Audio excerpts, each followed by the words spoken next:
Seja bem-vindo ao canal. Agora nós vamos ver o que tem a ver cultura dominante com hegemonia cultural e com sistemas centralizados. E também o que tem a ver contracultura com contra-hegemonia e sistemas descentralizados. Esse aqui é um assunto mais avançado, então se você quer pegar uma visão mais avançada, se liga nas ideias. Isso aqui é para você pegar a visão de como que você vai fazer engenharia social contra o sistema dominante da sociedade e contra os padrões do lugar onde você está. E para isso, vamos abordar primeiro cultura dominante.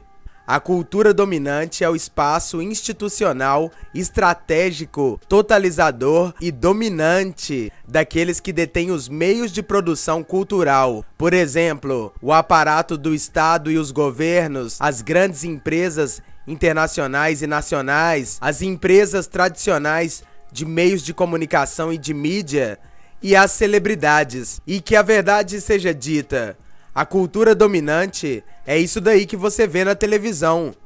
Uma cultura de artistas superficiais, inofensivos para o sistema, uma cultura de pessoas racistas, uma cultura de polícia fascista, tipo no jornal do Datena, uma cultura de empresários interesseiros e falsos, tipo Silvio Santos, uma cultura de políticos parasitas, tipo Lula e Bolsonaro, uma cultura de banqueiros do sistema financeiro internacional. Esse sistema cultural, essa é a cultura dos ditadores, essa é a cultura dominante, e essa é a cultura que predomina na sociedade. A cultura que predomina na sociedade é uma cultura da peste, parece até o inferno. E para você pegar a visão de águia, nós vamos separar o que é a cultura dominante e o que não é a cultura dominante. O que não é a cultura dominante? A contracultura são os movimentos organizados de culturas alternativas que buscam contestar os valores da cultura dominante e transformar a sociedade inteira, ou então fazer mudanças pessoais em uma pessoa ou em um grupo, com os objetivos de fazer a substituição dos valores da forma dominante por novos padrões e novos valores da forma alternativa. O objetivo é substituir os valores e padrões dominantes centralizados por novos valores e novos padrões descentralizados. Bom, eu expliquei pra você de forma básica o que é a cultura dominante e o que são os movimentos da contracultura. Só que pra uma pessoa mais normal do padrão da sociedade chegar até o nível de mentalidade de um cara da contracultura, primeiro essa pessoa vai ter que sair da lavagem cerebral que é feita pela hegemonia cultural. Sabe essa Matrix que eles falam que existe na internet? Então, hegemonia cultural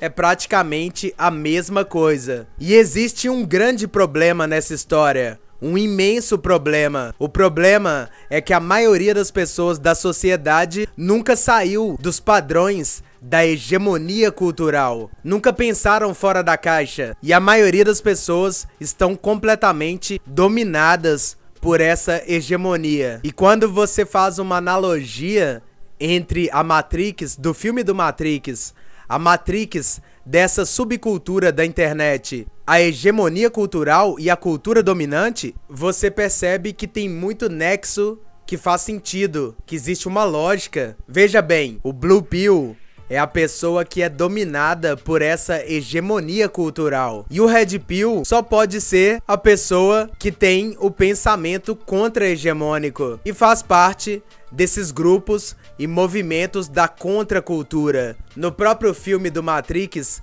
que deu origem para essa subcultura da internet dos Red Pilla, esse é um filme que foi produzido pela indústria dominante, mas ele tem um personagem principal que faz parte da contracultura, o Neo. O Neo, ele é o que no filme? Ele é um hacker, e o hacker faz parte de qual movimento cultural? Faz parte da contracultura. A cultura hacker é um movimento contracultural. Então você pode ver que tudo isso tem muito sentido e existe uma relação entre essas ideias. Eles colocaram o personagem de um hacker no filme, um hacker da contracultura, representando um tipo de pessoa que tem um conhecimento além. Porque o hacker, ele tem um conhecimento além da média, além da massa. Ele sabe mais que os outros, ele fica estudando mais, ele tem informações científicas, informações das academias, informações do Estado, do governo, do exército, da polícia. Ele tem muitas informações importantes.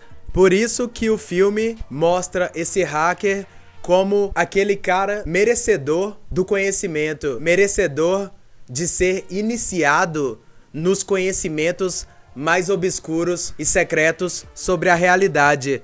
É exatamente essa ideia que o filme tá querendo passar com o hacker nessa história. E quando ele recebe a Red Pill, aí ele sai da Matrix e vê a verdade. E tudo isso tem relação com o que eu tô falando. Quando você toma a sua Red Pill, você deixa de pensar com o pensamento tradicional da hegemonia cultural dominante e começa a pensar como um hacker. Você começa a hackear os padrões da sociedade e ter um comportamento baseado nos padrões do pensamento contra-hegemônico. Isso que eu tô falando é uma coisa muito radical pra você fazer na sociedade, e é por isso que o hacker é um cara muito radical. Todos os caras da contracultura são radicais. Todos os caras do pensamento contra-hegemônico, os intelectuais da contra-hegemonia, têm um pensamento extremamente radical. Radical porque ele vai fazer o radicalismo com relação aos valores dominantes da sociedade. Isso não é uma coisa fácil de se fazer, não é uma coisa simples, é uma coisa muito complexa, muito complicada e envolve questões muito pesadas de poder e dominação.